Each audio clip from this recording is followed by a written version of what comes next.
Bonjour.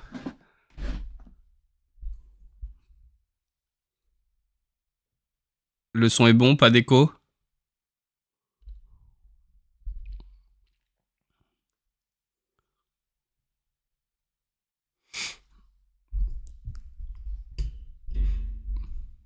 Nickel, ok, parfait. Tiens, je me demandais, est-ce que j'ai pas du tout configuré d'alerte, mais vous avez des alertes quand je me connecte, quand je lance le live? Faudrait vraiment que je me fasse accompagner de quelqu'un qui maîtrise. Ok. Qui maîtrise Twitch. Je sais même pas ce qui est écrit quand il y a une alerte. L'argu en live, non? Quelque chose comme ça.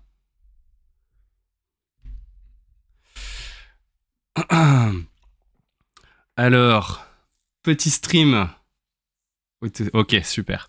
Petit stream ce matin. Je vais pas faire comme pour jeudi. Je vais pas pouvoir faire 2 heures, je pense, parce que j'ai beaucoup de boulot.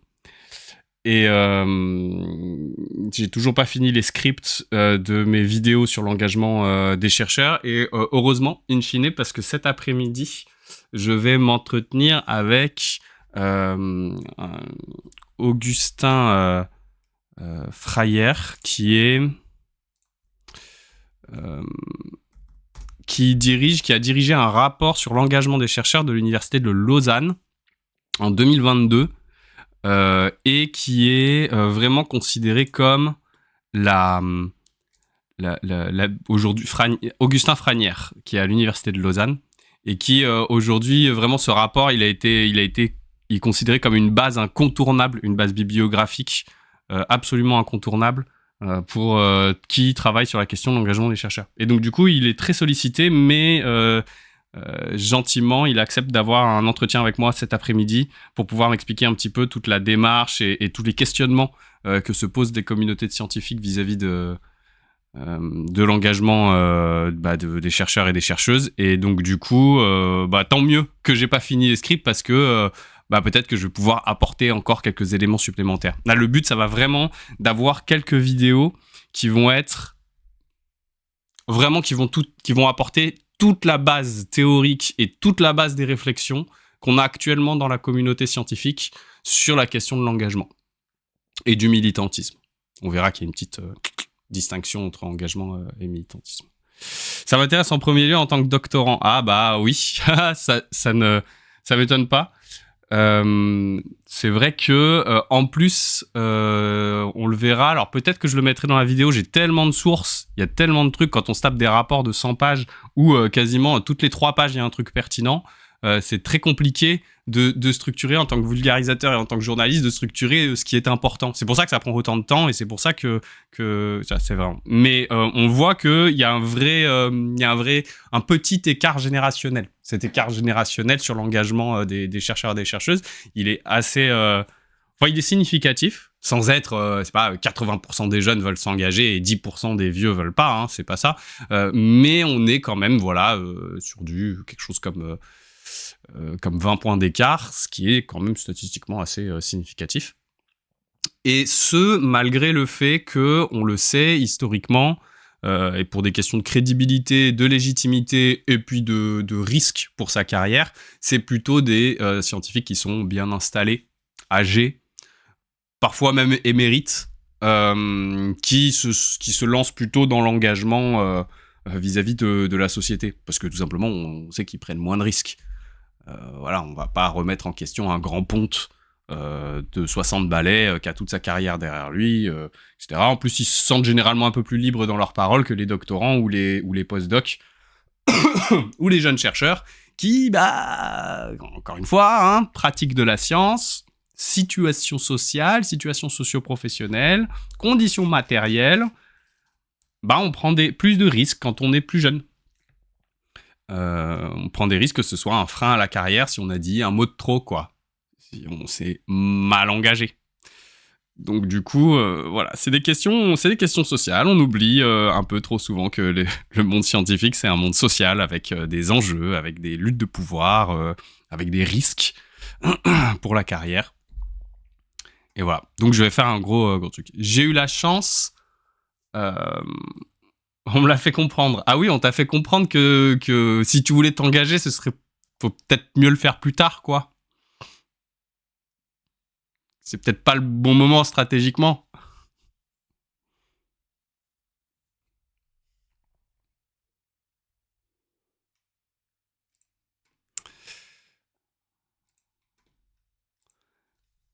Hop.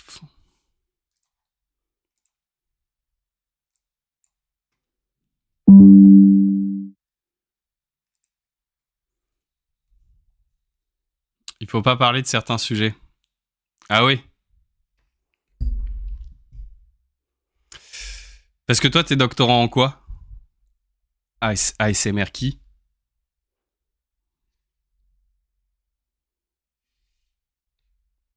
Si c'est pas en info. En sciences de l'information ou en informatique?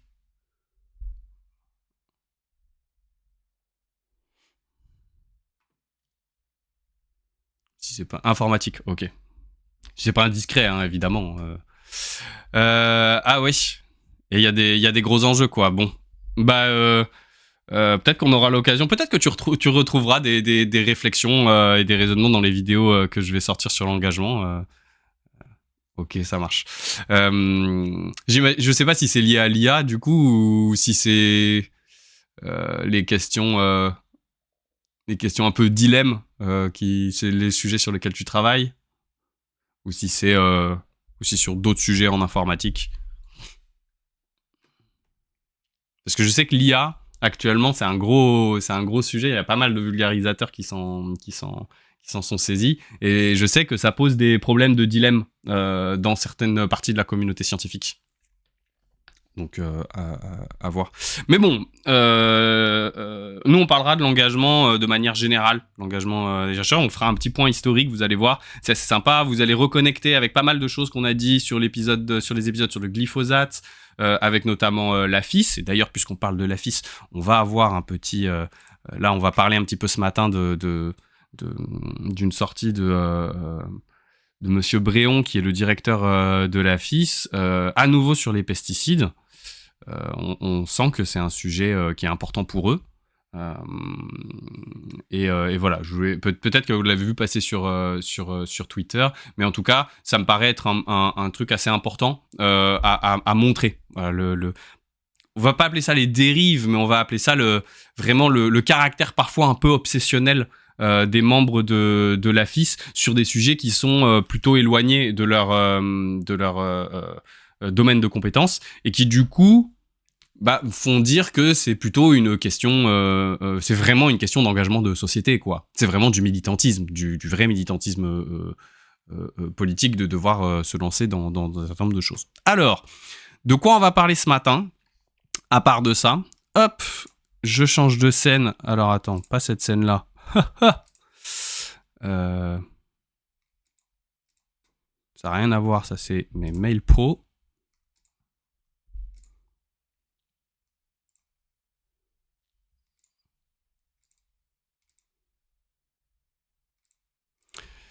Donc, il y a plusieurs sujets dont je voulais parler ce matin. Je mets des signets maintenant sur Twitter pour essayer de m'organiser un petit peu sur ce dont on va parler.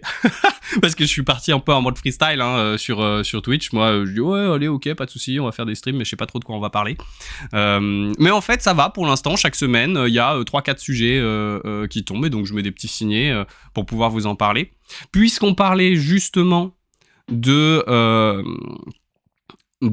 monde, que le monde scientifique est un monde social, est un monde socio-professionnel, on a un post de Paul Novosad, donc qui est professeur d'économie à Dartmouth, donc qui est une université américaine, hein, et qui a fait...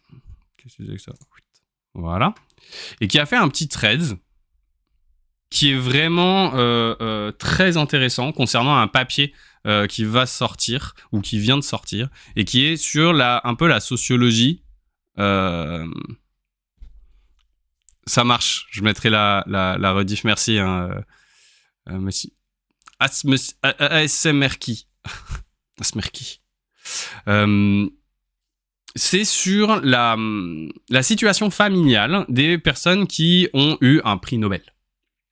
Et ça, c'est assez intéressant, parce que ça montre à quel point on va avoir ensuite deux interprétations possibles de cette information qui vont potentiellement cliver le champ politique à partir de cette information-là.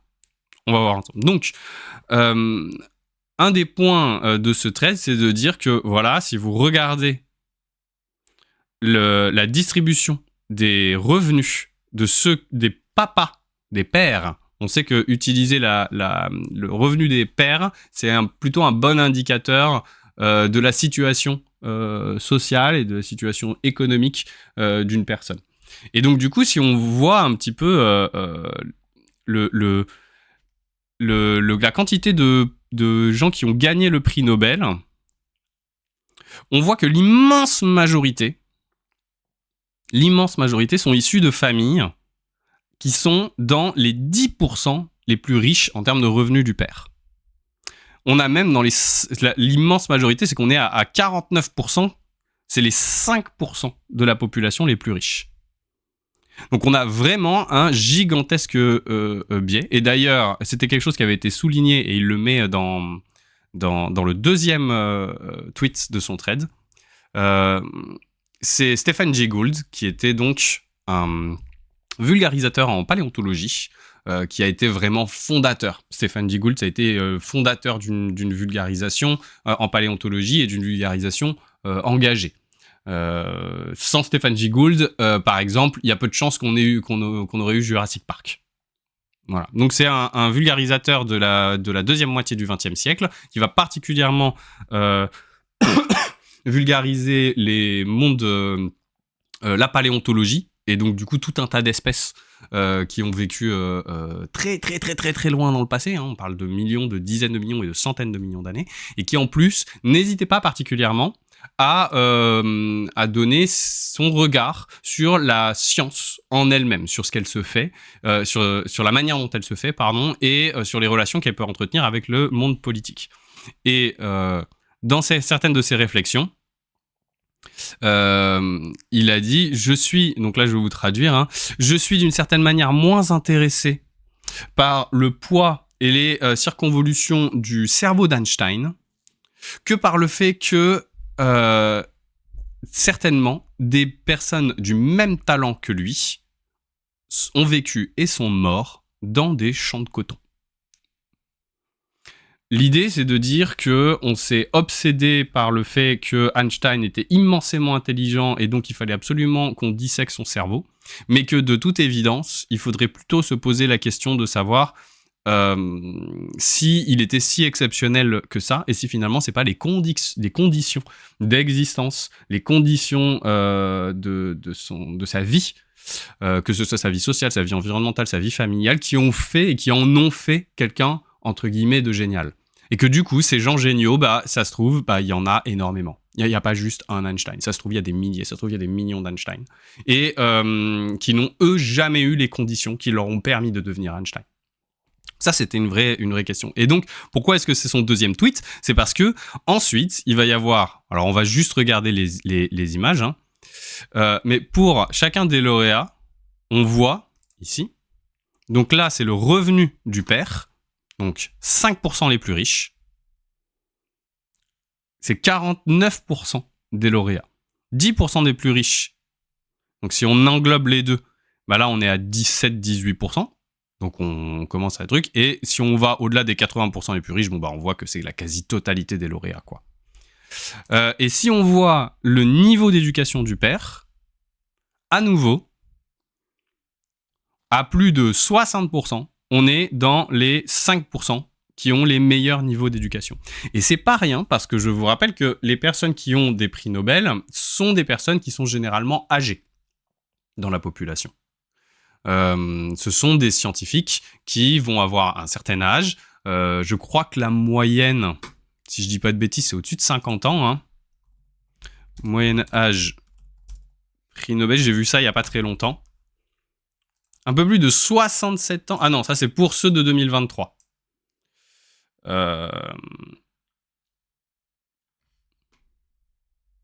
Voilà, 60 ans, l'âge moyen d'un prix Nobel. selon le Télégraphe. Mais donc, on voit de toute façon que ce soit 60, 59, 67, on voit que c'est à peu près cette tranche d'âge. Donc, ce sont des personnes qui sont nées dans les années 50, dans les années 50 et dans les années 60.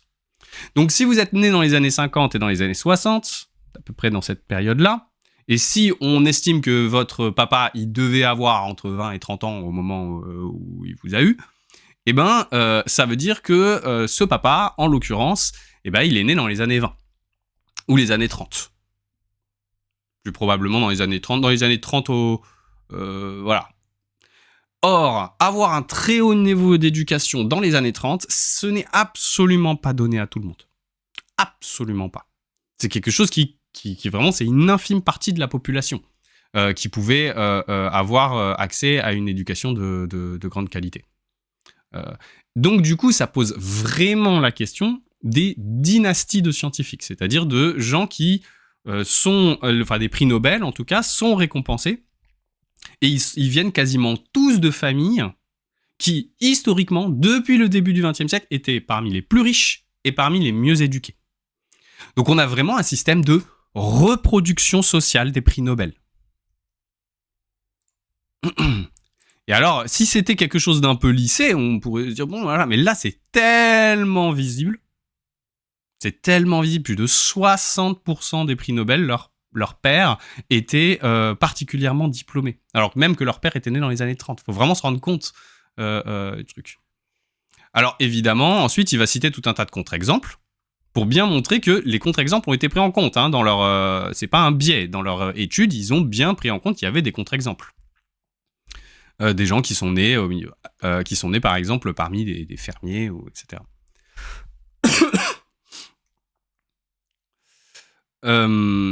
Et ensuite, ils vont aller regarder, alors là c'est peut-être un peu moins intéressant, mais ils vont regarder tout simplement d'où viennent, enfin quelles sont les professions les plus souvent occupées par les pairs dans les prix Nobel. Et donc on voit, donc en bleu, c'est la proportion des prix Nobel, des papas qui travaillent dans Business Owner, donc voilà, 15%. Des prix Nobel, leurs pères étaient des chefs d'entreprise. 11% étaient des docteurs et des médecins. 10% étaient des professeurs et des enseignants. 9% étaient des ingénieurs. Et il faut se rendre compte vraiment de la quantité que ça représente par rapport à la population. En orange, c'est la population générale entre les années 1850 et 1980. Faut rappeler qu'on parle des pairs, hein, des pairs de ces prix Nobel. Donc du coup, il faut obligatoirement regarder la profession des gens dans le passé et pas actuellement. Actuellement, évidemment, il n'y a pas 30%, 27% de la population qui travaille dans l'agriculture. Mais si on lisse entre 1850 et 1980, bah si. Et donc, du coup, voilà, ça montre quand même une disparité assez gigantesque entre ceux qui récupèrent des prix Nobel et puis le reste de la population.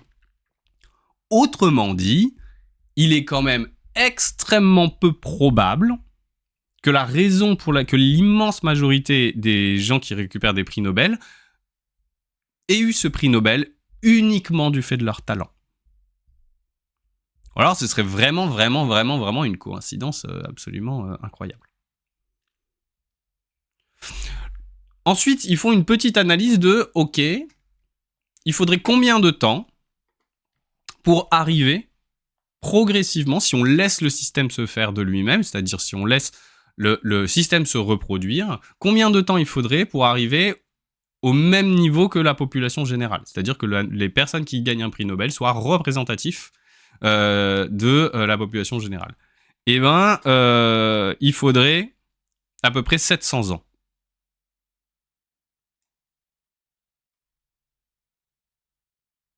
Voilà. Donc, ce qui montre bien que sans politique volontariste, il y a quand même très très peu de probabilité pour que demain vous puissiez gagner un prix Nobel.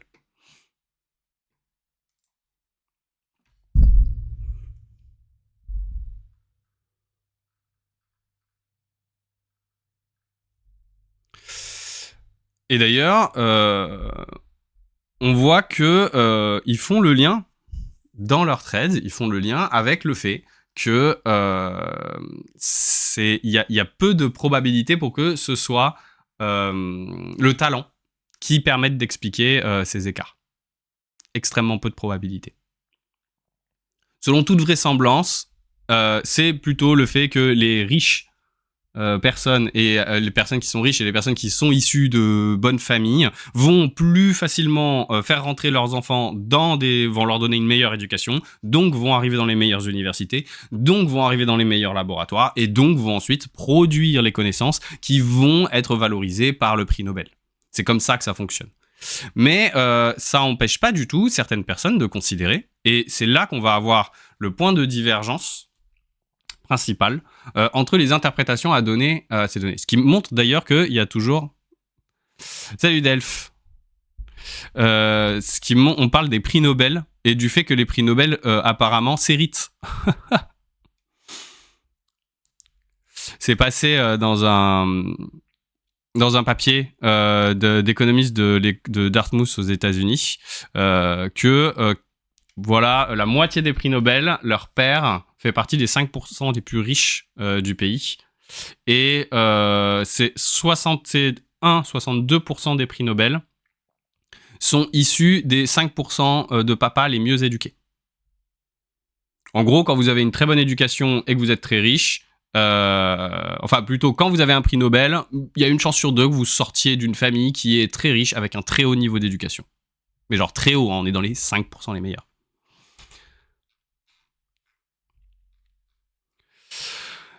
Et donc, pourquoi est-ce que je vous en parle ?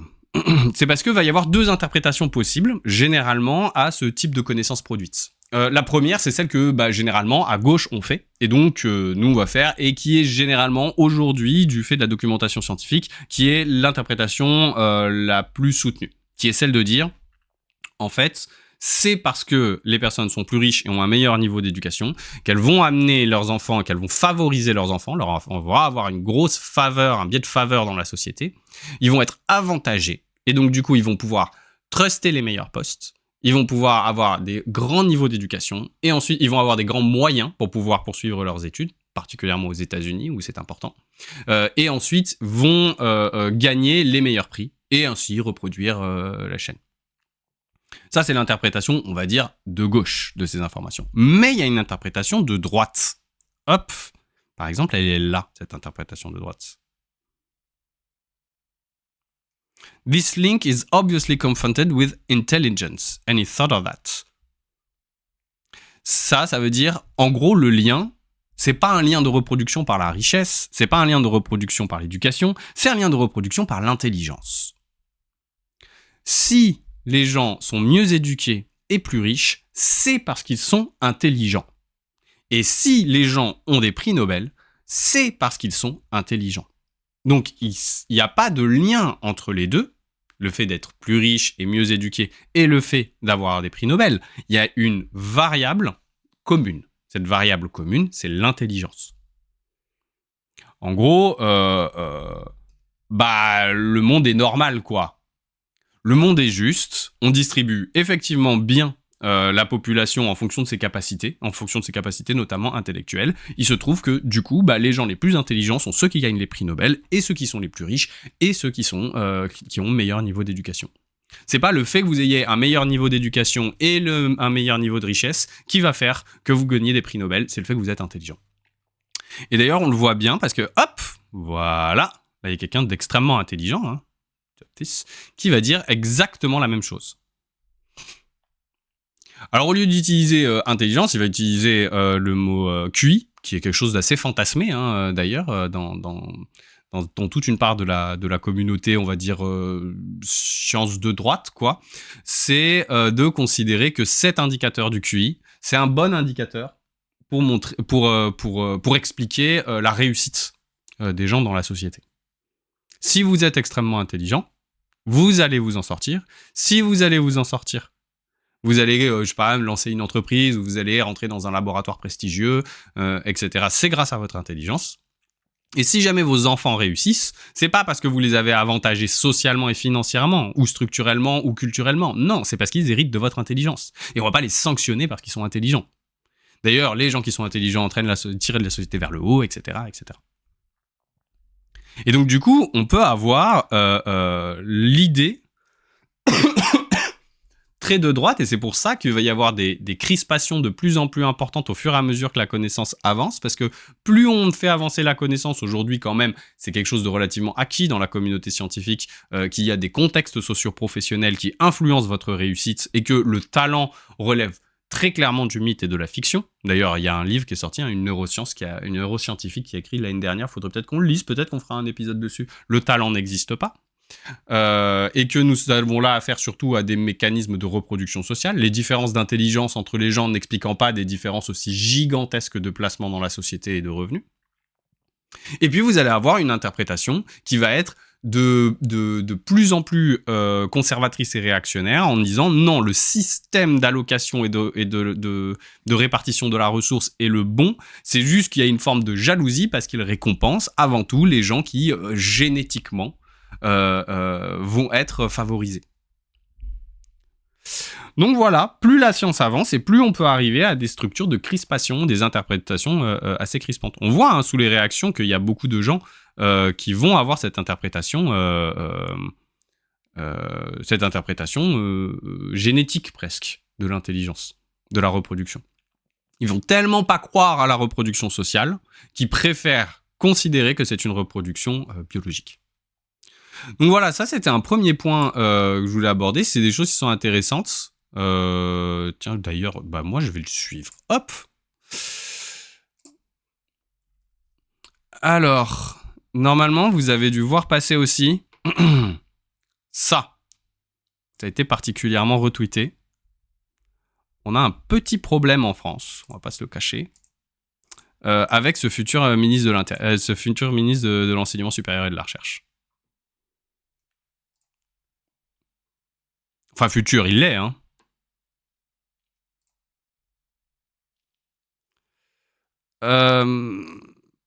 Alors, le ministre de l'enseignement supérieur et de la recherche, Patrick Hetzel, s'est rendu à la convergence nationale de l'UNI pour présenter son projet politique et entendre les propositions et inquiétudes de l'UNI. Donc forcément, si vous n'êtes pas proche du milieu universitaire, vous pouvez vous demander ce que c'est que l'UNI.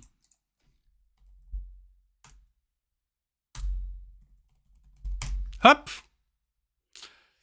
Bon voilà, déjà leur slogan, unis par l'éducation pour la nation. L'UNI, en fait, c'est une organisation universitaire française d'extrême droite. À la base, c'est une association universitaire qui est de droite et qui est issue donc du service d'action civique, qui était une sorte de milice au service du général de Gaulle. Donc, pas forcément d'extrême droite, quoique si on se resitue, voilà, est-ce que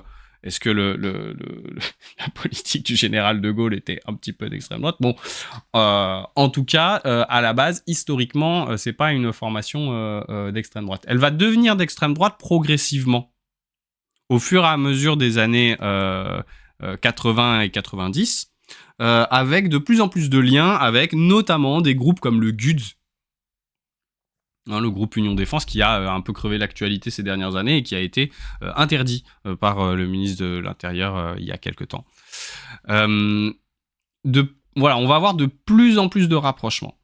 Et aujourd'hui, l'UNI est vraiment considérée comme une association, une union étudiante d'extrême droite. C'est pas complètement anodin, et d'ailleurs, elle n'a que très peu d'élus.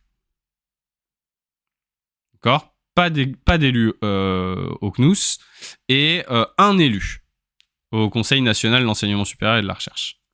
Donc, c'est un groupe qui non seulement est d'extrême droite, mais est extrêmement minoritaire dans le champ universitaire, dans le champ des étudiants. C'est un groupe extrêmement minoritaire.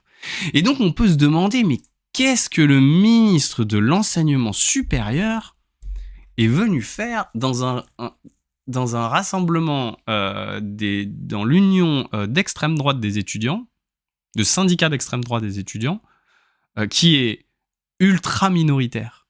Pourquoi il est venu là le présenter, son projet politique? C'est pas un acte anodin, d'un point de vue médiatique, c'est pas un acte anodin d'un point de vue politique. Souvenez-vous de l'épisode que j'ai fait en juin sur la politique, la science est-elle la politique. Il y a des orientations. Le milieu universitaire, le milieu académique est de manière générale un milieu qui est orienté par une certaine politique. On pose certaines questions. On investit certains champs de la recherche, on désinvestit d'autres. On en désinvestit d'autres. Il y a des lettres qui sont envoyées, il y a des circulaires pour pouvoir cadrer un petit peu la manière dont se fait la recherche dans le champ universitaire ou d'ailleurs dans les grandes institutions comme le CNRS, l'INRAE, etc. Il y a des lettres de cadrage. Et donc, on peut quand même s'interroger sur le message qui est envoyé au monde universitaire quand la sortie de Patrick Hetzel, la présentation de son programme politique, de son projet politique pour l'université, il le fait devant un parterre d'extrême droite. C'est quand même assez... c'est assez inquiétant pour le monde universitaire. On espère franchement... je pense que c'est la claque, et d'ailleurs ça a été dit par pas mal de représentants du monde universitaire, hein, sur Twitter, sur d'autres, mais c'est quand même très très très inquiétant d'avoir un ministre de l'enseignement supérieur et de la recherche qui est aussi ouvertement proche de l'extrême droite.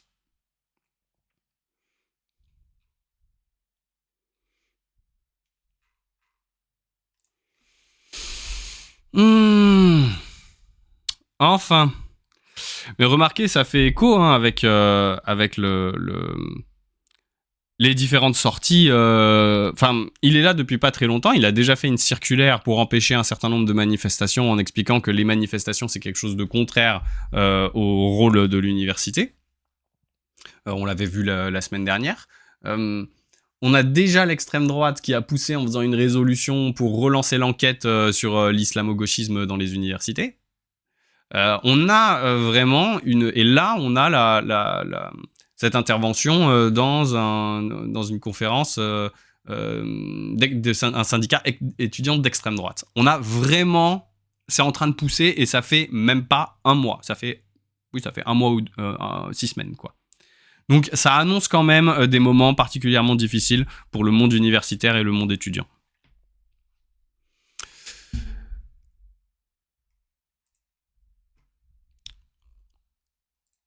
Alors,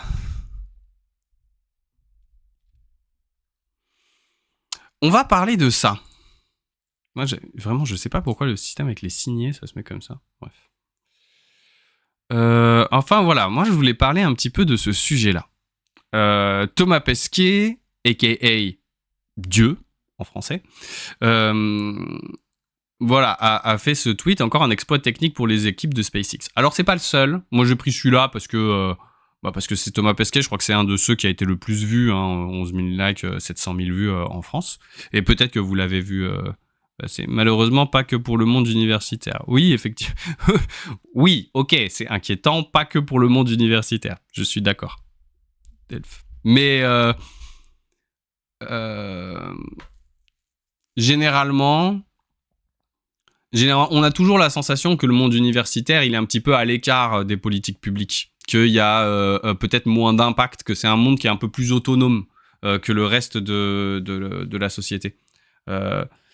Et c'est une idée reçue. Il n'est pas particulièrement plus autonome que le reste de la société. C'est juste que la situation particulière des chercheurs et des chercheuses leur donne une grande liberté, à la fois académique et une grande liberté d'expression. C'est une liberté qui leur est garantie. Et donc, ça, plus le fait que leur pratique, elle est de croiser les données avec tout un tas de personnes, de croiser leurs informations et leurs connaissances avec des gens partout à l'étranger, des gens qui vont avoir d'autres points de vue dans le cadre de colloques, d'avoir cette espèce de discussion permanente et de recorrection permanente, de relecture par les pairs, etc. Ça donne un peu l'impression, effectivement, que ce monde est parallèle à celui du monde politique et social. Mais c'est pas parce qu'il est un peu parallèle, mais c'est pas parce qu'il est parallèle qu'il en est autonome. Il est absolument pas autonome. Et pourquoi est-ce que c'est grave et important ? Parce que c'est de cet enseignement universitaire et académique que vont, d'une part, sortir tout un tas de connaissances scientifiques et techniques pour de la recherche et développement, pour des nouvelles technologies industrielles. On sait qu'on va en avoir besoin pour la transition, la lutte contre le changement climatique, l'adaptation et la transition énergétique. On va avoir besoin de solutions industrielles. Pour beaucoup, elles viennent de l'université, ou en tout cas de travail qui sont coproduits avec l'université.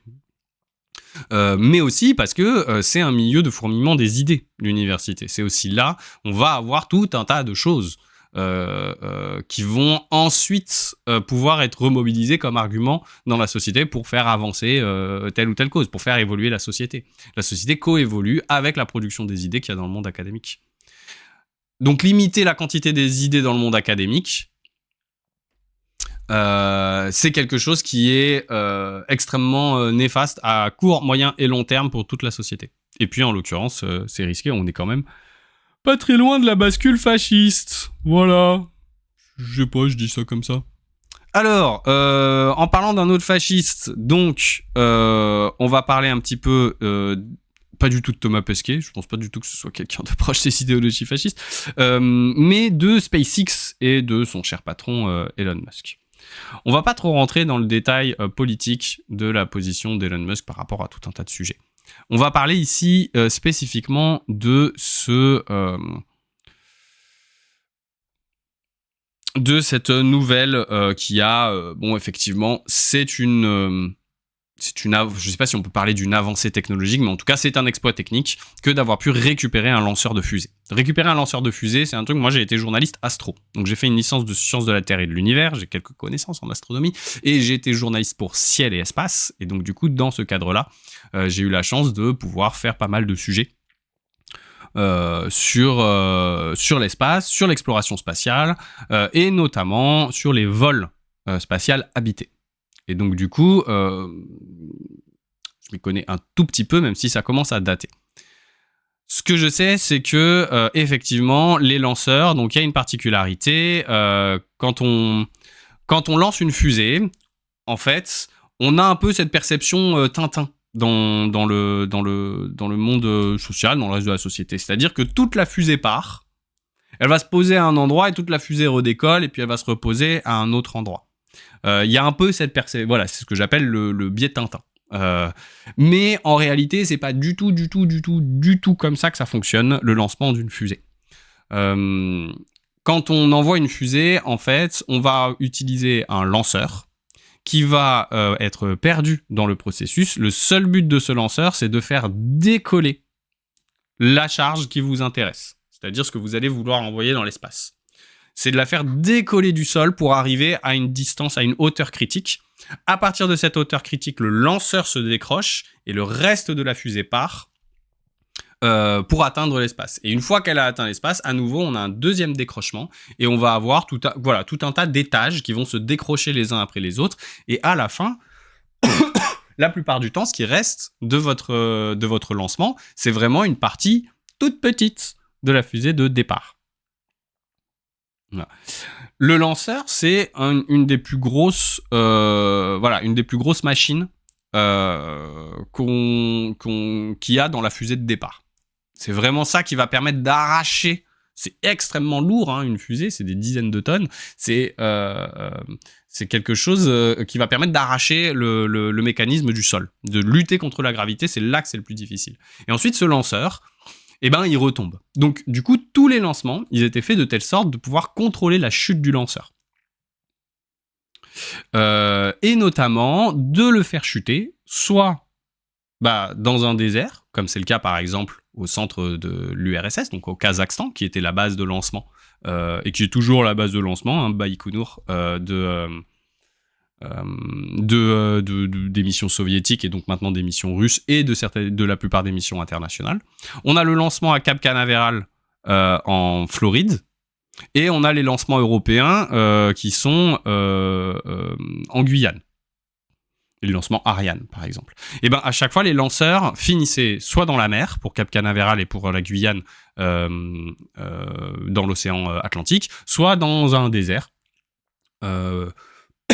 Dans le cas des lancements effectués depuis le Kazakhstan. Jamais on a réussi à récupérer un lanceur. C'est tellement lourd, ça tombe de tellement haut que bah, soit ça se fracasse, soit ça coule au fond de l'eau. Mais on ne peut pas récupérer un lanceur. Et donc là, l'enjeu qui avait été mis par SpaceX, c'est de pouvoir récupérer ce lanceur. Et c'est ce qu'ils ont réussi à faire. Pour la première fois, ils ont récupéré un lanceur. Avec un système de rétrofusée.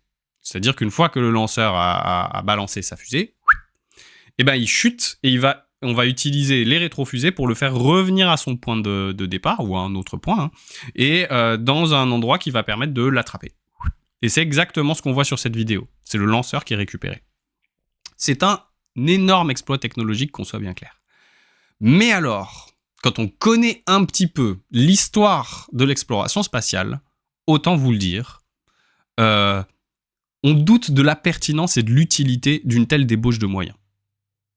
Je vous explique. L'idée de pouvoir récupérer les choses qu'on lance dans l'espace, c'est quelque chose qui n'est pas du tout nouveau. Cette idée n'est pas nouvelle. Dès les années 60, on réfléchit au fait de pouvoir ramener en fait un certain nombre d'appareils que l'on envoie, un certain nombre de charges que l'on envoie. Parce qu'on considère que c'est un peu idiot, c'est des centaines de millions, parfois des milliards d'euros qu'on envoie dans du matériel qu'on ne va jamais récupérer, qui vont servir qu'une fois.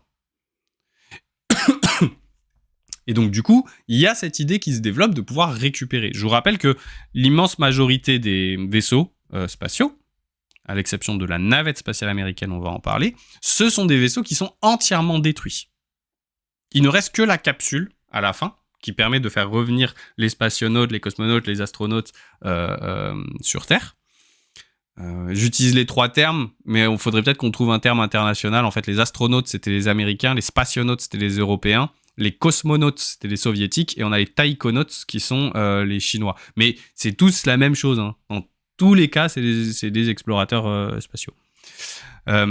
L'idée, c'est donc développer à partir des années 60, de récupérer une partie de la charge utile, de réussir à la faire revenir pour pouvoir ensuite la réutiliser. Et c'est de là que vient le raisonnement de faire des navettes spatiales américaines. Ça vous aura pas échappé, mais hop, les Soyouz, voilà, hop là.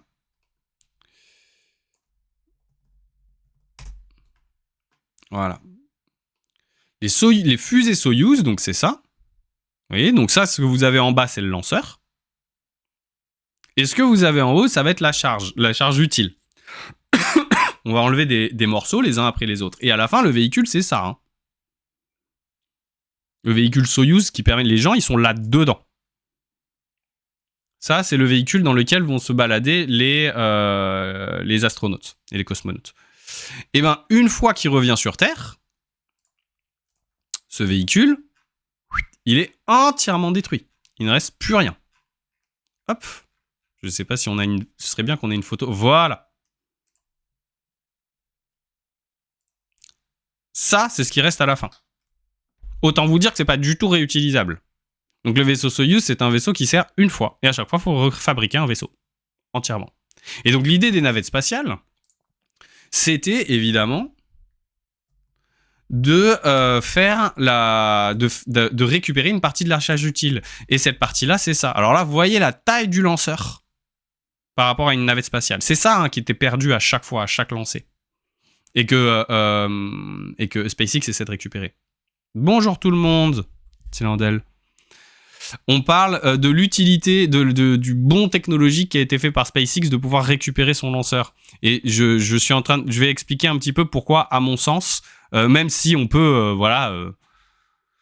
être ébahi par l'exploit technique, on peut quand même s'interroger sur l'utilité du truc.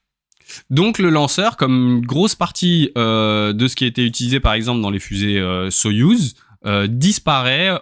C'est un système à usage unique. C'est comme la barquette plastique. Voilà, on l'utilise une fois et c'est terminé. Donc l'idée, c'était de pouvoir récupérer. La navette spatiale, c'est un petit peu le même principe. On voulait récupérer une partie. On voulait récupérer tout simplement la navette, la faire revenir sur Terre, la nettoyer, la réparer et pouvoir la réutiliser. Et l'idée, c'était évidemment de réduire les coûts. Si vous réutilisez, ça paraît logique de se dire si vous réutilisez au lieu de détruire, vous allez forcément économiser un certain coût. Et ben dans la réalité, ce qui s'est passé, ça a été l'inverse.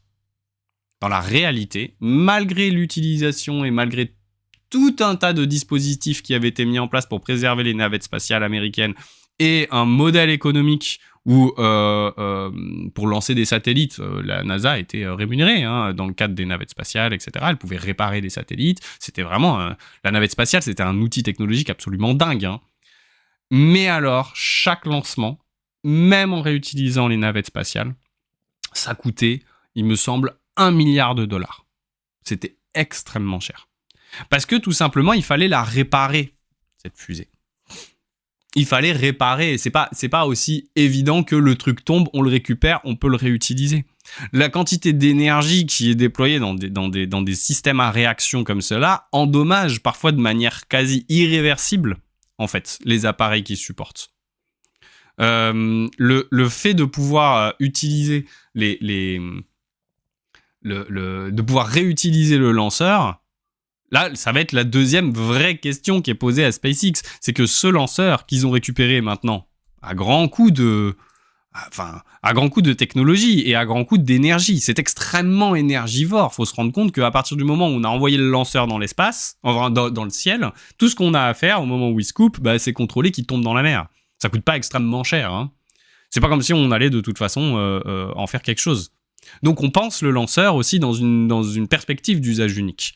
Là, en pensant le lanceur dans une perspective de récupération, c'est une quantité de coûts, d'énergie absolument gigantesque. C'est pas du tout sûr que les lanceurs récupérables soient à la fin, d'un point de vue technologique, d'un point de vue énergivore et d'un point de vue économique, soient plus performants que les lanceurs à usage unique. Alors évidemment, par contre, on sait que SpaceX, c'est l'entreprise de Elon Musk. Et Elon Musk, on le sait, on le voit dans le développement de ces technologies. À un moment, il y a eu une blague, que ce soit Tesla avec son nouveau bus, que ce soit avec son Hyperloop, que ce soit avec ses voitures et le design, ou que ce soit avec les robots humanoïdes qu'il crée. Elon Musk tient à réaliser physiquement un certain nombre de fantasmes de science-fiction. Il est extrêmement inspiré, en fait, par l'imaginaire de science-fiction qui a bercé son enfance et son adolescence. Il l'a dit lui-même, c'est quelque chose qui l'occupe beaucoup. Et donc, du coup, on voit, moi je trouve qu'on voit dans les développements technologiques qu'il propose la réalisation de ces fantasmes. D'où le truc de Tintin, quoi. La fusée en rétroaction qui va pouvoir réatterrir. Alors on pourrait dire oui, mais il va y avoir une utilité parce que quand on était sur la Lune, et c'est vrai, pour redécoller, il n'y avait vraiment pas besoin d'un lanceur. Pour redécoller de la Lune, il y a tellement peu de gravité que le module lunaire qui a été utilisé par les Américains, il n'avait pas besoin de beaucoup de pression pour pouvoir s'extraire de l'attraction lunaire. Alors que si on va sur Mars, on va bien avoir besoin d'un lanceur pour repartir de Mars. Mars a une gravité qui est quand même beaucoup plus importante que celle de la Lune, qui est semblable à peu de choses près à la gravité terrestre. Et donc, du coup, il va falloir trouver un moyen de les ramener. Et donc, pour les ramener, il va falloir utiliser des lanceurs. On va devoir pouvoir réutiliser des lanceurs. Il faut des choses qu'on va pouvoir amener sur place pour pouvoir lancer. Et donc ça, ce serait une première étape. Pouvoir réutiliser des lanceurs. Mais on est littéralement déjà dans le domaine du fantasme de l'exploration spatiale, comme si sur Terre, on n'avait pas des problématiques d'habitabilité et des problématiques de changement climatique. Enfin, si jamais vous vous retrouvez avec 600 millions de déplacés pour des questions climatiques, on s'en tape un peu de l'exploration martienne. Si vous voyez ce que je veux dire. Donc on va se retrouver avec un certain nombre de problématiques, et en plus de ça, je suis pas sûr que c'est en allant dans le fantasme de ces lanceurs récupérables qu'on va faire avancer quoi que ce soit. Parce que ces lanceurs récupérables, ils vont être extrêmement coûteux. Extrêmement coûteux. C'est pas pour rien que l'idée n'a pas été suivie, qu'il y a que les Américains qui ont fait la navette spatiale. La navette spatiale, ça leur a coûté un bras. C'était extrêmement dangereux. Il faut pas oublier à un moment que y a beaucoup de vols et notamment au moment de la rentrée dans l'atmosphère, qui sont particulièrement dangereux. Il y a 2 moments qui sont très dangereux dans dans l'envoi d'une fusée. C'est le décollage et le retour. C'est vraiment les 2 moments les plus dangereux. C'est le moment où le moindre problème peut faire exploser le lanceur, parce que c'est le truc qui est bourré de carburant. Et au retour, il y a le cumul de la gravité et de la friction de l'air qui peut provoquer tout un tas de désagréments. Et donc, du coup, les 2 navettes, il y a deux accidents de navettes spatiales qui ont eu lieu, l'une au décollage, l'une à l'atterrissage, à chaque fois en tuant la totalité des passagers. En parallèle de ça, les accidents qui ont été liés à Soyouz ont été relativement rares et n'ont pas été dus à des explosions. C'est le plus grave accident de Soyouz qu'on avait eu, ça a été une fuite qui a fait que malheureusement, les 3 cosmonautes à l'intérieur sont morts par asphyxie parce qu'il y a eu une perte d'oxygène. Mais on n'a jamais eu d'explosion du Soyouz. Le retour du Soyouz, par exemple, c'est littéralement une pierre, une cage métallique qui doit juste supporter la chaleur le plus possible au moment de la pénétration dans l'atmosphère, puis lâcher 3 parachutes et atterrir. C'est quand même autre chose que de récupérer un truc avec des réacteurs, faire une réentrée dans l'atmosphère, faut contrôler la gravité pour que le truc s'écrase pas, c'est quand même beaucoup, beaucoup, beaucoup plus complexe. Et c'est beaucoup plus énergivore. Moi, je ne vois pas beaucoup... le modèle a l'air stable. Tu veux dire, ici, là ? Dans la vidéo qu'on est en train de regarder ?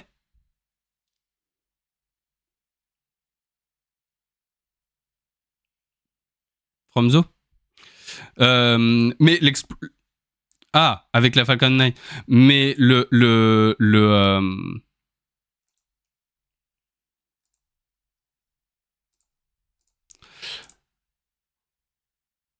la question de le modèle a l'air stable avec la Falcon 9. De quoi tu parles exactement ?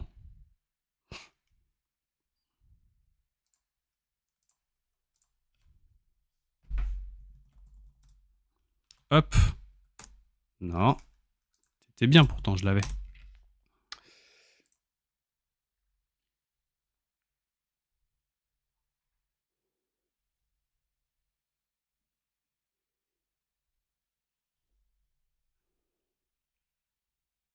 Le modèle économique, c'est ça que tu veux dire ? Le modèle énergétique a l'air stable ?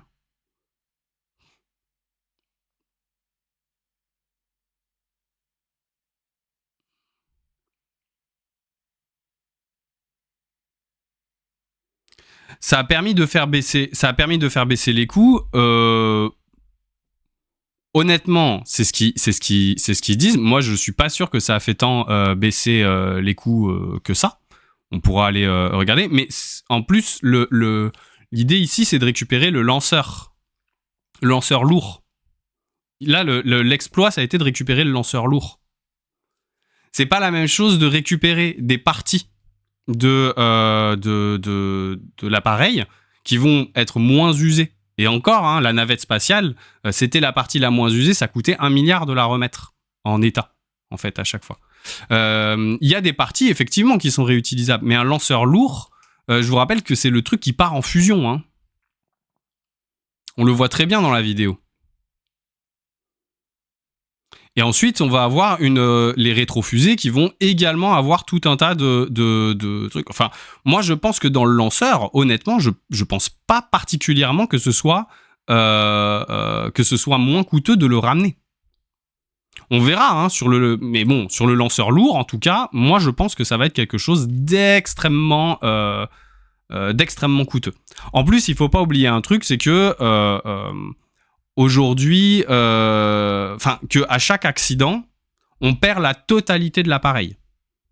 Et donc du coup, on perd quand il y a un accident et que vous perdez un appareil qui de toute façon était à usage unique, le coût c'est le même. Vous avez la perte effectivement de tout mais le coût c'est le même.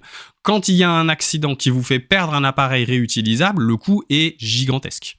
Donc il faut s'assurer que le système ne soit pas trop coûteux en cas d'accident. Il y a toujours des accidents qui vont vous coûter vos trucs. Moi, je doute vraiment je doute vraiment de la capacité d'un lanceur lourd à être rentable en le récupérant.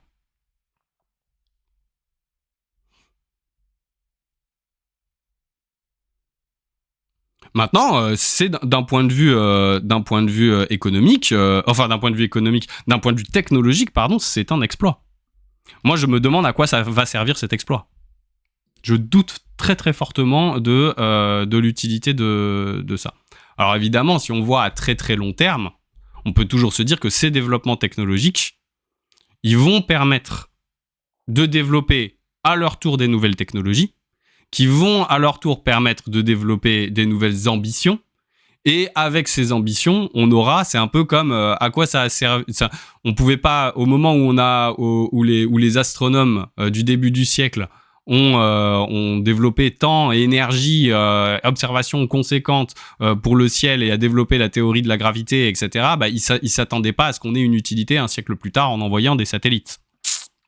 Donc il y a toujours la possibilité de se dire que ça va servir dans un contexte d'exploration dans 100 ans. Ça, c'est totalement possible. Mais du coup, ça pose la question de la priorisation.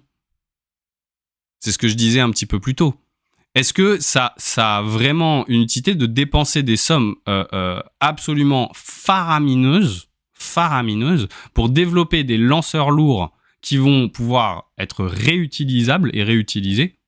On sait que l'objectif de SpaceX, l'objectif d'Elon Musk, c'est d'inonder quand même l'espace d'un grand nombre d'appareils, de satellites, etc. Il y a un fantasme de l'exploration spatiale.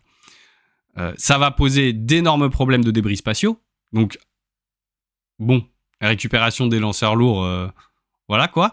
Et surtout, ça charrie avec elle l'idée d'une consommation de ressources perpétuelles de l'être humain, d'une surconsommation perpétuelle de ressources. On aura toujours de quoi balancer des satellites. On aura toujours de quoi rajouter encore et encore et encore des matériaux, des vaisseaux, etc. On aura toujours de quoi lancer des fusées en permanence. On va toujours pouvoir le faire. Moi, je doute. En tout cas, je pense que c'est pas forcément une priorité.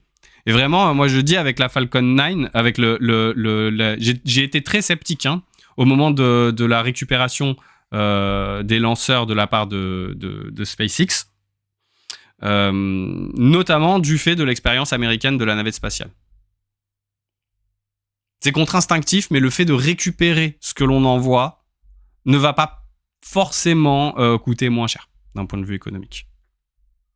Après, j'avoue que je me suis pas non plus trop penché sur le sujet.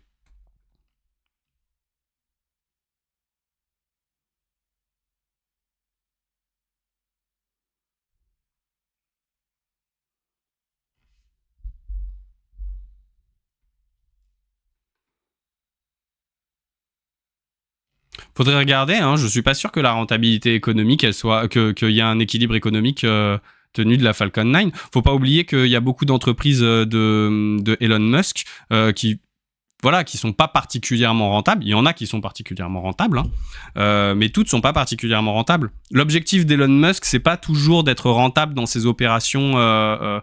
Il faut que ce soit équilibré entre toutes ses filiales et toutes ses entreprises, etc. Mais ça le dérange pas particulièrement d'avoir des filiales complètement en déficit si ça lui permet de réaliser des rêves. D'ailleurs, c'est presque un modus operandi. Ça fait presque partie du jeu de se mettre dans le rouge pendant des années, juste pour pouvoir réaliser en fait un fantasme technologique particulier.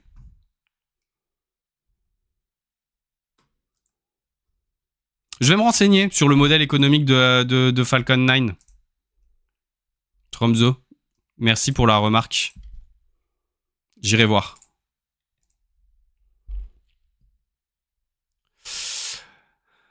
Alors, dernier petit point de ce stream. Je voulais vous parler de ce Threads de François-Marie Bréon. Alors, François-Marie Bréon, pour ceux qui ont suivi mes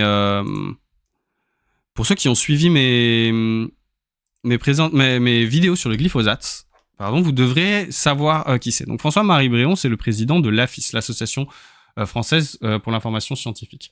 C'est une association qui est issu du mouvement rationaliste et qui milite pour la science, pour le raisonnement rationnel, pour le raisonnement logique et pour l'esprit critique. Ils éditent un magazine qui s'appelle Science et Pseudosciences, etc. Si vous avez vu mes vidéos sur le glyphosate, normalement, vous avez pu identifier un petit peu l'acteur que représentait l'AFIS. L'AFIS fait partie de ces associations qui sont très pro-technologie dans tout un tas de domaines, et notamment dans le domaine agricole. Donc ils sont très pro-OGM, ils sont très pro...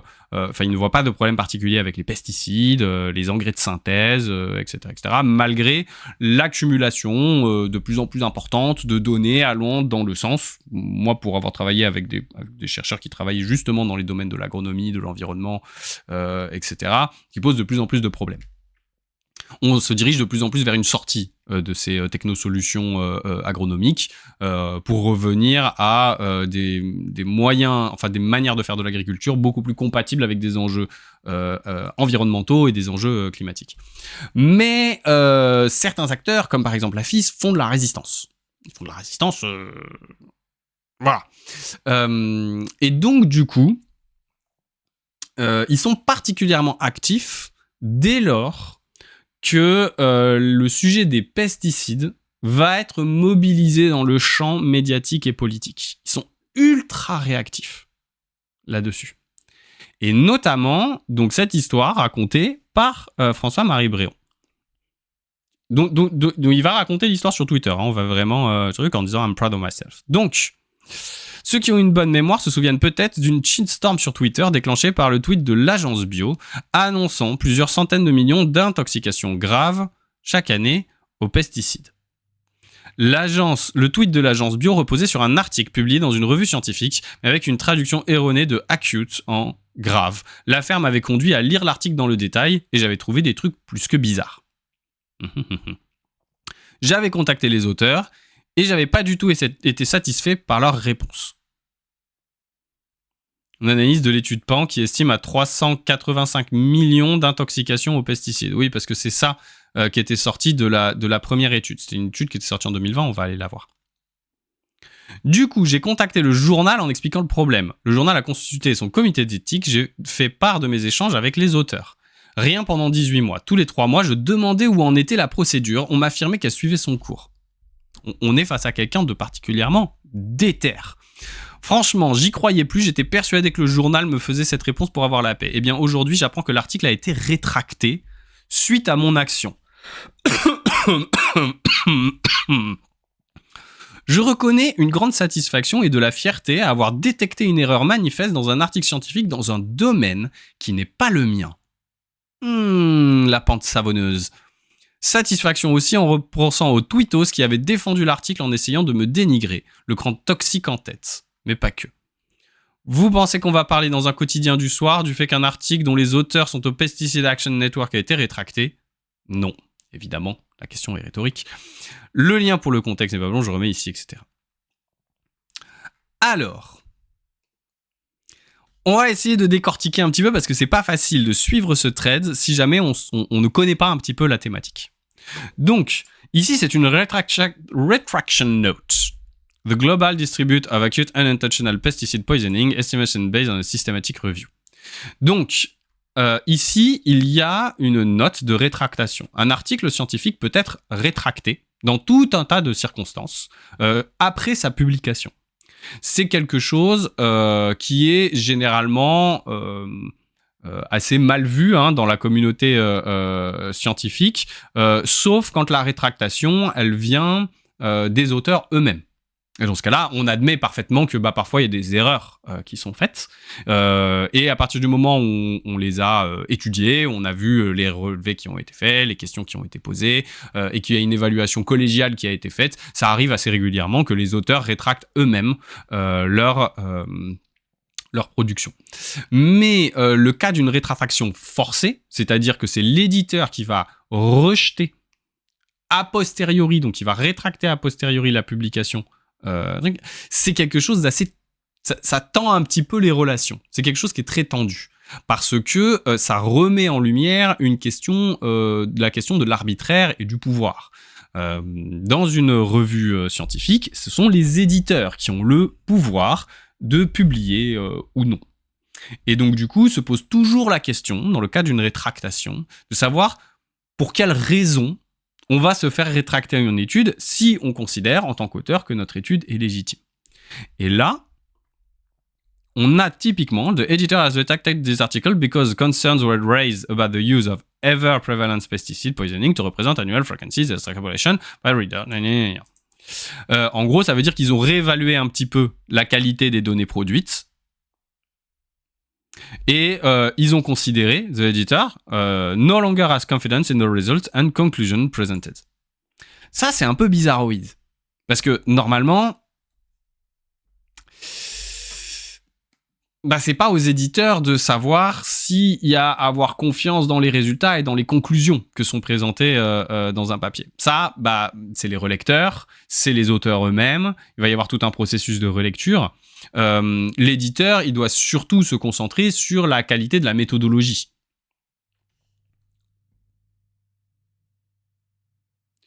À partir du moment où la méthodologie, elle est reconnue, peu importe que les résultats soient bizarres, un résultat, même bizarre, ça reste un résultat. Et donc, du coup, on va avoir cette perception que c'est pas la méthode qui pose problème, c'est les résultats. Alors, par contre, il est clair qu'il y a eu pas mal de critiques sur cette production. Donc, la production, c'est celle-ci. Hop. Donc, elle a été rétractée, donc c'est bien marqué. Une fois qu'un article est rétracté, il est présenté comme ça sur une publication scientifique. Voilà, on est bien obligé de vous le montrer.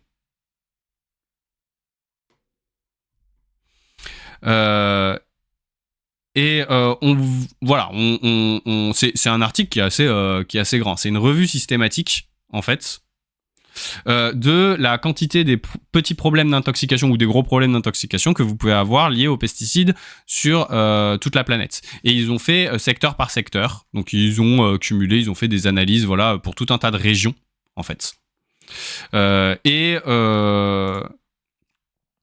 donc, ils présentent leur méthode, hein, voilà, systematic reviews, systematic is based on a protocol. Donc, ils expliquent le protocole, according to the preferred machin. Ils expliquent pourquoi ils ont choisi ce protocole et cette méthodologie-là. Ils font tout le détail, etc. Donc, pour l'instant, il n'y a pas de problème. Mais, pour François-Marie Bréon et pour d'autres, il y a un véritable biais dans la manière dont ont été comptabilisées ces intoxications. Je ne vais pas rentrer trop dans le détail, surtout que François-Marie Bréon, il l'a fait. Hop. Tchouk. Il avait fait une analyse assez détaillée, voilà, il était allé chercher dans les chiffres, vous voyez, on va très très loin. Quand quelqu'un n'est pas d'accord avec les pesticides, il va loin, il est très déter, il va aller regarder, il poste, il fait des threads, il va aller poster un certain nombre de réponses, c'est quand même quelque chose qui est du domaine du détail, on est thread sur thread, on est à thread sur thread, une publication, et vraiment on est sur quelque chose de très très très déterminé. Au final, la rétractation, elle est due à quoi ? Est-ce qu'elle est due à François-Marie Bréon ? Ça, c'est vraiment une question. Bon, la rétractation, dans sa rétractation, les éditeurs vont faire un lien avec un seul papier qui est tout simplement la lettre à l'éditeur. La lettre à l'éditeur, c'est généralement ce qui va générer les possibilités de rétractation. Il faut un certain nombre de lettres à l'éditeur concernant concernant une publication pour en demander la rétractation. C'est relativement rare quand il y a une rétractation qu'on n'ait qu'une seule référence.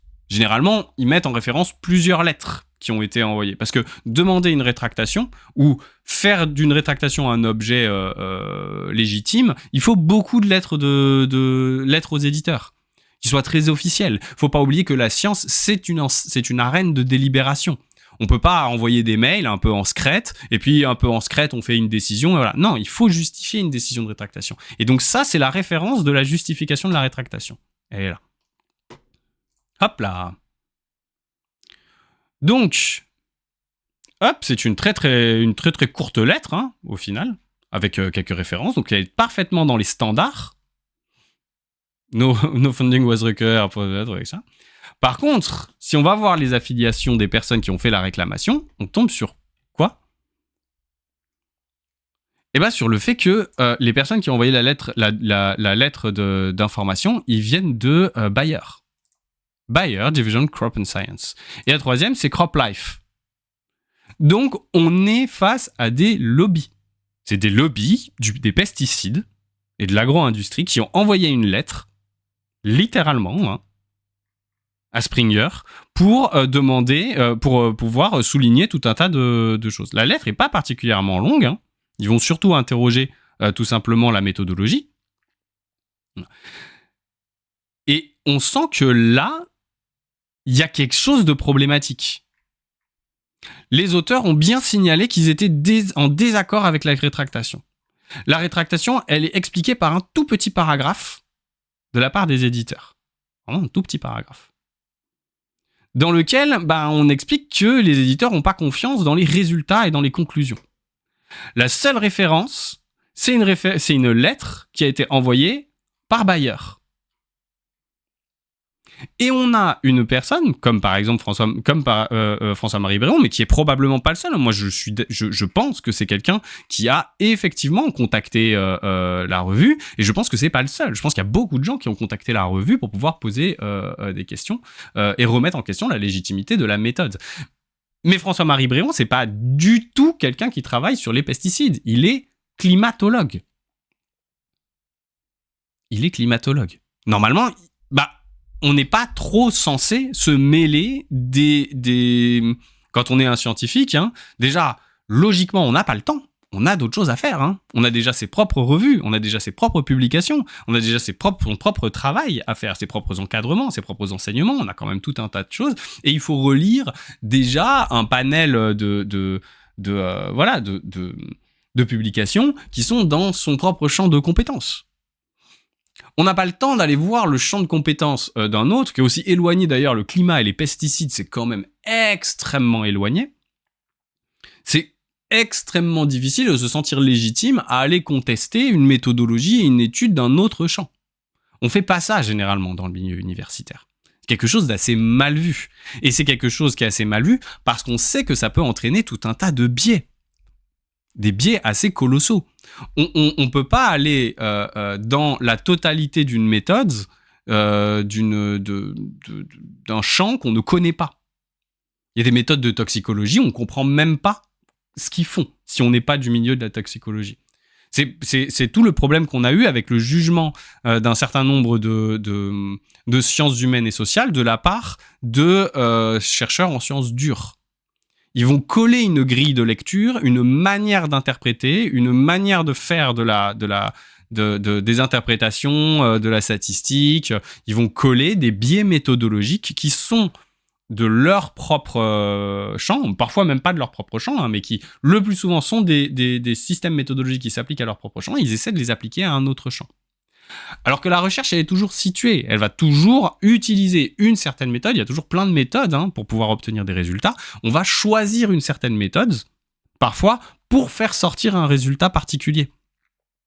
Et si jamais on n'est pas au courant que cette méthode permet de sortir ce type de résultats et que ces résultats vont avoir une utilité pour tout un tas de choses, on peut se dire, en fait, c'est un biais idéologique. Alors que, déjà, faut quand même le démontrer que c'est un biais idéologique, mais surtout, c'est quelque chose qu'on ne peut pas particulièrement contester. On ne peut pas contester à un scientifique le choix de ses propres méthodes à partir du moment où ces méthodes sont éprouvées.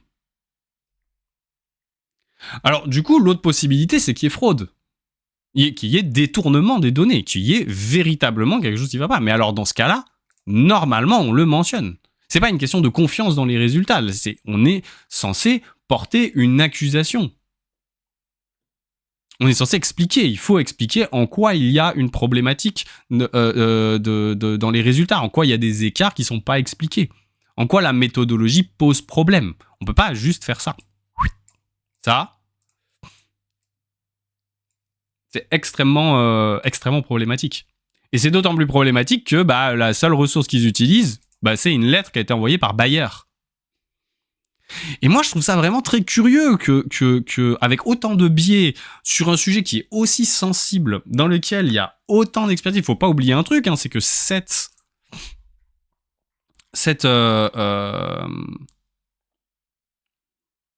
cet article-là, il avait été quand même pas trop mal cité. Hein.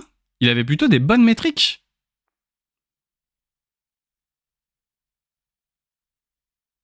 Hmm 294 sur Crossref, 233 sur Web of Science. Enfin, ici, selon le National Institute of Health, il est cité 490 fois. Hein.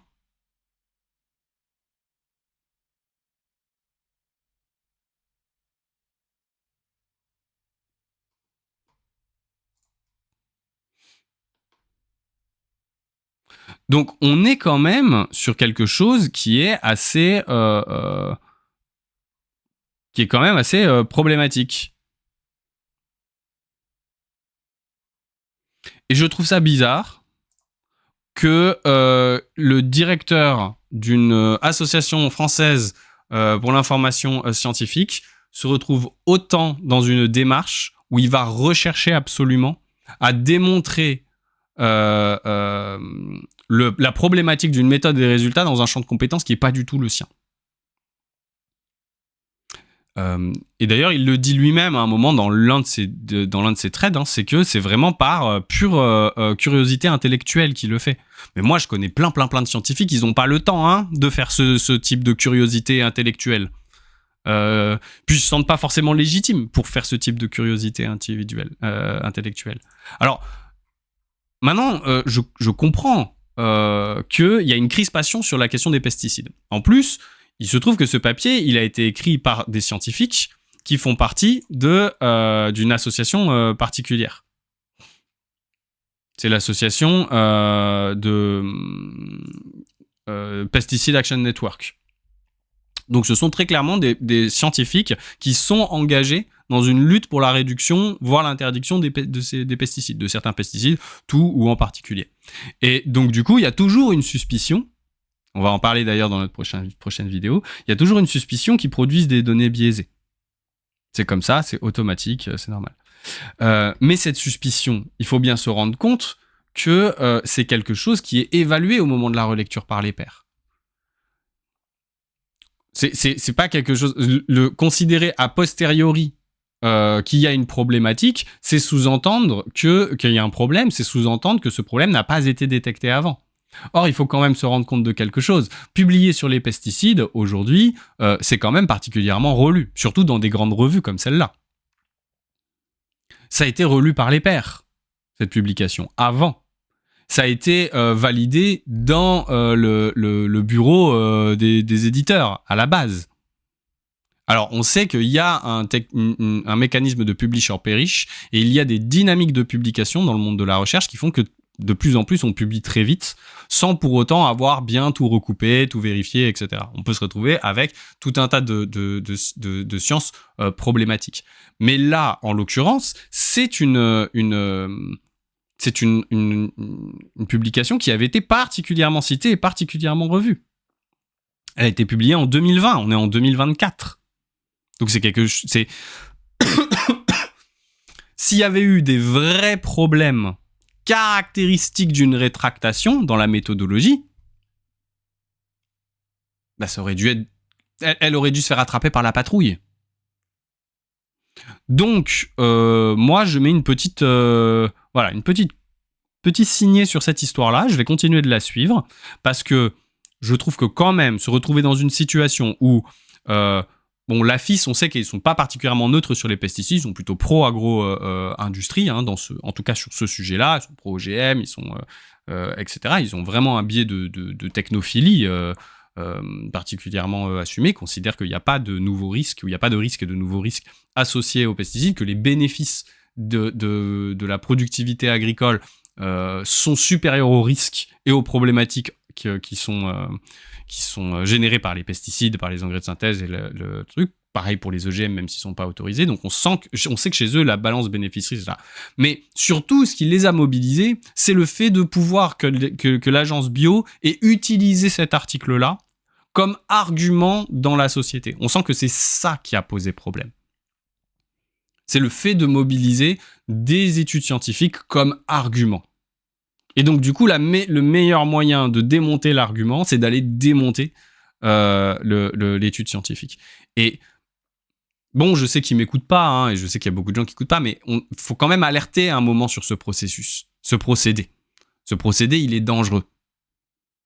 Ce procédé, il va faire qu'il y a certaines personnes qui vont se lancer comme ça. Faut pas oublier un truc, hein, c'est qu'un climatologue n'a pas plus de légitimité à s'interroger sur la méthodologie utilisée par des chercheurs en pesticides que n'importe quel autre chercheur. Hein.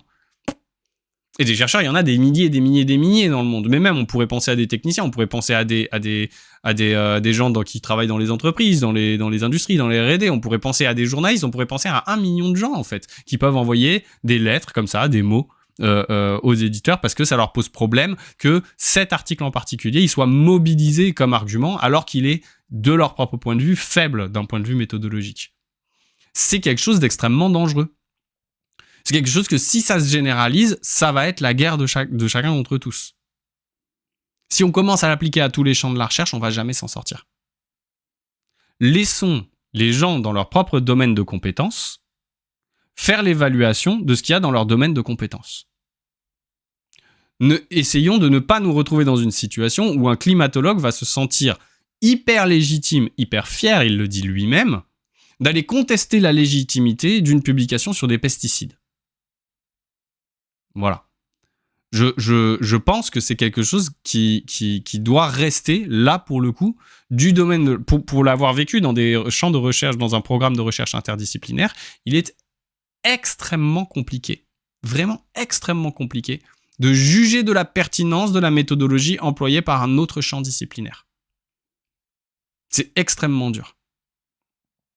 Et donc du coup, il vaut mieux éviter de le faire, sauf si on est particulièrement accompagné, qu'on est particulièrement sensibilisé, qu'on a eu des mois ou des années où on peut, où on a échangé avec des toxicologues, avec des agronomes, avec des spécialistes en pesticides, etc., de spécialités diverses et variées. Bon, voilà pour les sujets que je voulais aborder aujourd'hui. Comme je disais, je vais pas faire 2 heures entières parce que j'ai énormément de travail. Cet après-midi, je rencontre donc Augustin Franière qui a écrit le rapport sur l'engagement des chercheurs de l'Université de Lausanne, qui a servi en 2022 de base à toutes les réflexions qu'on a eues ensuite au CNRS, qu'on a eues après, qu'on a eues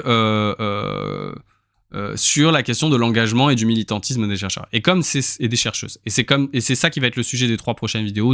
Honnêtement, je ne sais pas combien je vais en faire. C'est un sujet qui est vraiment très très vaste. Je vais l'interroger, je vais lui poser des questions cet après-midi sur qu'est-ce qui a motivé particulièrement le fait d'écrire ce rapport. Est-ce qu'on sent une tension ? On sent vraiment, je pense qu'il va pouvoir le partager, mais on sent vraiment une tension dans le monde. C'est André Lavier. Dans le monde scientifique, on sent qu'il y a une véritable tension sur cette question de l'engagement. Moi, j'ai eu la chance, là, en septembre dernier, d'animer une table ronde sur l'engagement des chercheurs et des chercheuses de réseau des zones ateliers du CNRS. Les zones ateliers du CNRS, c'est un groupe en fait, ce sont des scientifiques en interdisciplinarité, donc en sociologie, anthropologie, en écologie, en biologie, en hydrologie, beaucoup, qui vont travailler ensemble sur des territoires, des zones, qu'ils appellent des zones ateliers, dans lesquelles ils vont prendre en compte à la fois les flux géochimiques, physiques, etc., les flux anthropiques, donc les pollutions environnementales, etc., et la façon dont la société va se comporter sur le territoire donné. Et donc, tout un tas d'impacts. Et eux, ils s'interrogent beaucoup sur la notion d'engagement de la science, tout simplement parce que ce sont généralement des zones. Les zones ateliers du CNRS sont généralement cofinancées avec tout un tas d'acteurs du territoire qui vont avoir des demandes. Des demandes d'orientation. Et donc forcément, il se pose la question de savoir comment on interagit avec ce monde-là, ce monde politique, le monde de la décision, le monde des acteurs économiques, et comment réagir lorsque les résultats de la science devraient induire tout un tas de changements sur leur territoire et que ces changements n'adviennent pas. pour tout un tas de raisons. Donc c'est des choses qui leur posent. Par exemple, il y a une zone atelier qui s'appelle Plaine et Val de Sèvres et qui est sur la zone des méga-bassines. Et autant vous le dire, ils sont pas particulièrement fans des méga-bassines. Du tout. Et donc du coup, la question les préoccupe beaucoup de savoir jusqu'à quel point ils peuvent s'engager dans le débat public, jusqu'à quel point ils peuvent donner des conseils, jusqu'à quel point ils peuvent être ce qu'on appelle normatifs. Donc normatif, c'est quand on sort de la partie descriptive de la science, qui est simplement, voilà, ça c'est les données, voilà, etc., et qu'on va commencer à rentrer dans du normatif, c'est-à-dire à une évaluation de ce qui de comment ça devrait changer, est-ce que ça doit se maintenir ou est-ce que ça doit évoluer, et si oui, comment faire. Voilà, toute cette partie-là, ça va être la partie normative, et puis ensuite on a la partie prescriptive, qui est une sous-partie de la partie normative. La partie prescriptive, c'est de dire voilà ce qu'on doit absolument faire pour avoir ce genre de conséquences. Si on souhaite avoir ce type de conséquences, alors on doit agir de cette manière-là. Et ça, c'est quand même... c'est quelque chose qui les perturbe beaucoup. Donc voilà, on va parler de tout ça. Et malheureusement, pour ça demande de bosser et de rebosser. Sinon, dans les petites informations, ce week-end, j'étais à l'ENS, École Normale Supérieure, pour un débat table ronde dans le cadre de la Fête de la Science. On peut légiférer là-dessus. Légiférer sur quoi ?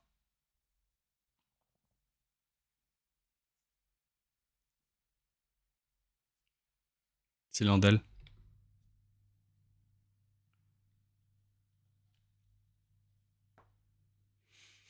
Légiférer sur le...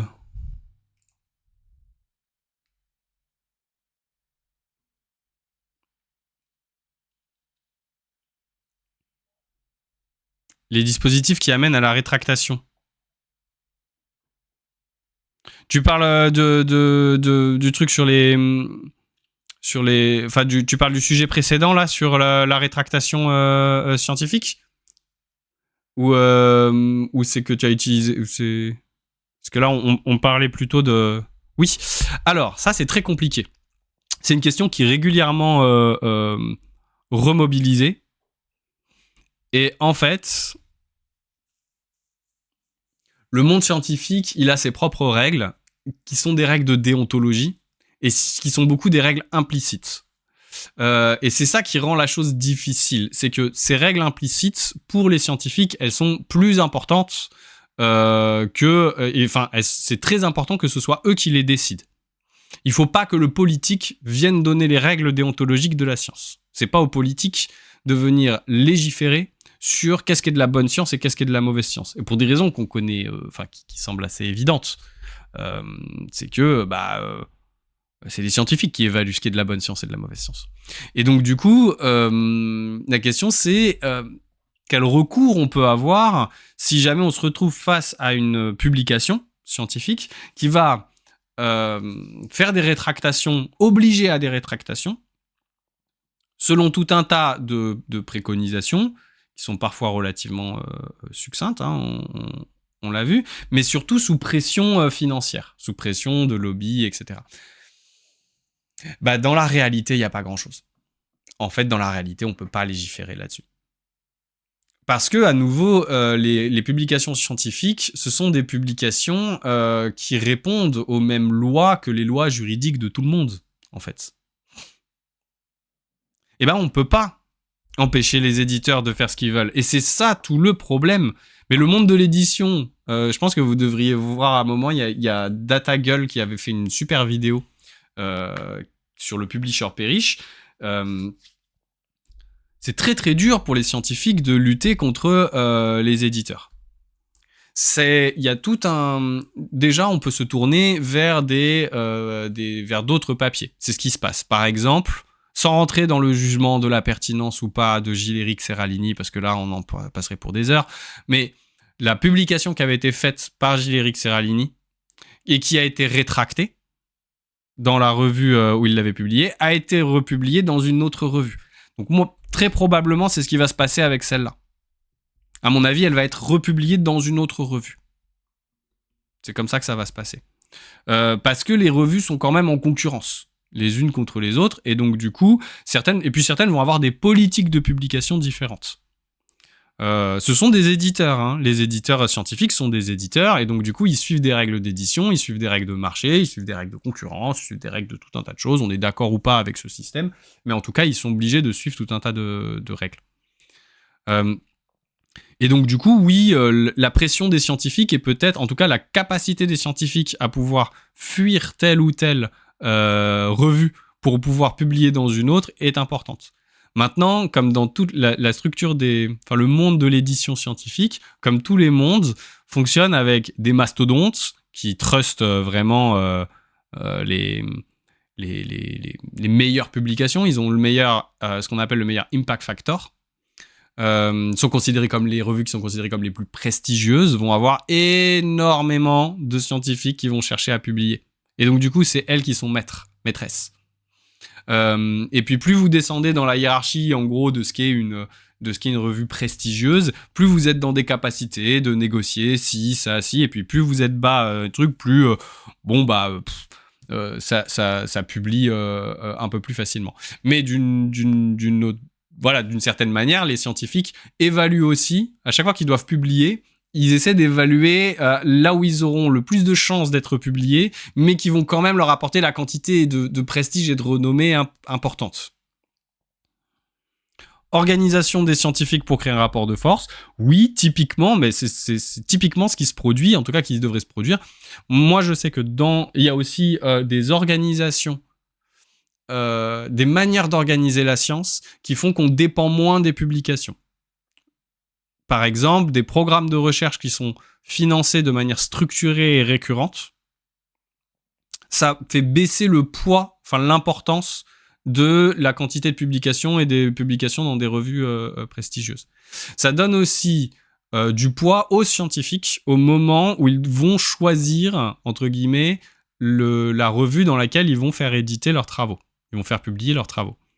Un exemple très concret, c'est que là, par exemple, au Pirensen, on s'est retrouvé dans le Pirensen, le programme dans lequel je travaillais, on a négocié avec Springer le fait que notre publication, elle serait en open access. Il n'y aurait pas de paiement. Le truc. Et donc, du coup, on a dû payer. Le programme a payé lui-même la possibilité de faire de l'open access.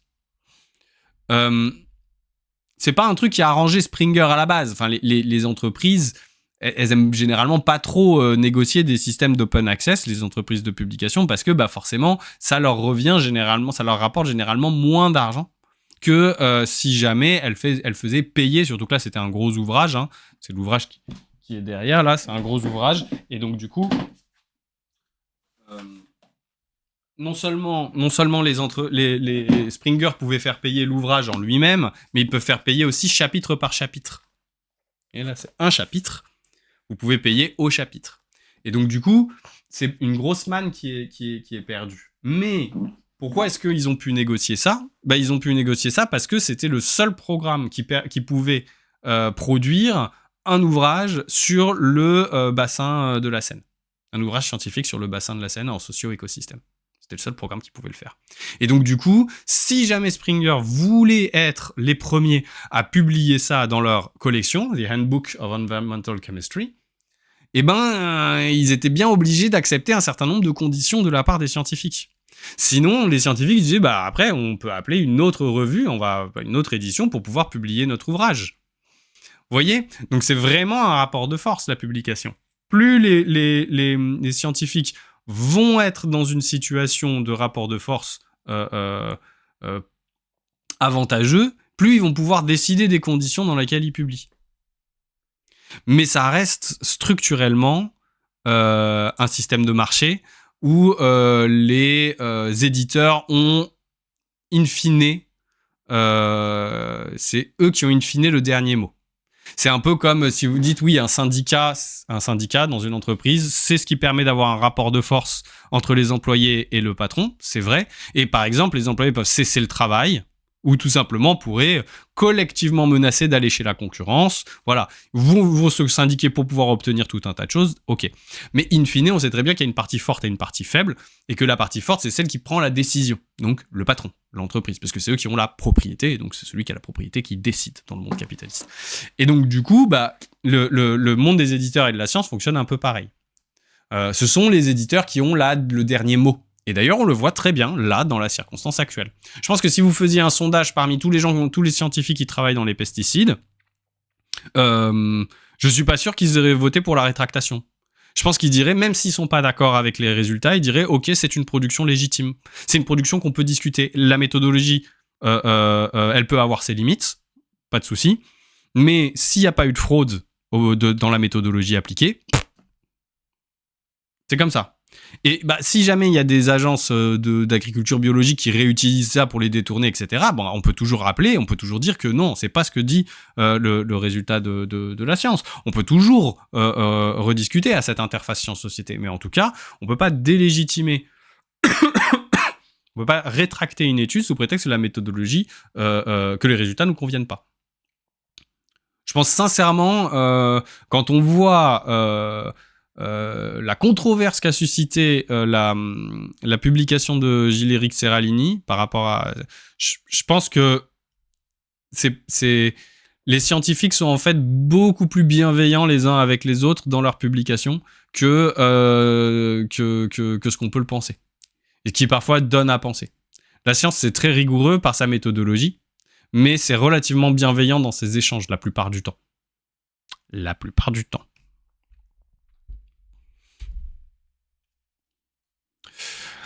L'idéal pour le rapport de force contre les éditeurs, j'ai envie de dire, c'est presque comme toujours en politique, il y a deux écoles.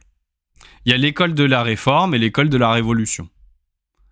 Donc l'école de la réforme, c'est ceux qui considèrent qu'on va pas changer le système d'édition scientifique. Ce qu'il faut faire, c'est le changer de l'intérieur, il faut le réformer, il faut le rendre plus juste, il faut le rendre plus rigoureux, il faut le rendre meilleur, en fait. Il faut réformer le système de publication scientifique.